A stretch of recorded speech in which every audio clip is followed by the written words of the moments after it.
Mārtiņ, es tev esmu iekadrējusi Skype'ā. Kolosāli, Kristīna. Es jūtos iekadrēts. Tā, mēs visu esam izrunājuši, vai ne? Kas mums bija jāizrunā. Mums tātad rīt būs Ziemassvētku vecītis. Visiem tiem, kas tic Ziemassvētku vecītim, tā noteikti ir svarīga ziņa. Jā, Ziemassvētku vecītis lielais viesis. Un tas nav šis tas, jo jautājumi būs, kā jau dziļajā intervijā, un man liekas, ka vecītis mums arī liks darīt lietas. Tagad tu vari nemaz tik skaists nebūt, jo es tikko filmēju Egli. Uz mirkli būšu neskaists.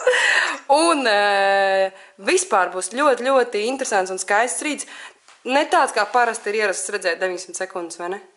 Tā sanāks mums. Būs, es domāju, labs ieskrējiens vispār Ziemassvētku svinēšanai. Jau tādā... Tā jau nav darba diena. 23. nav darba diena. Skaidrs.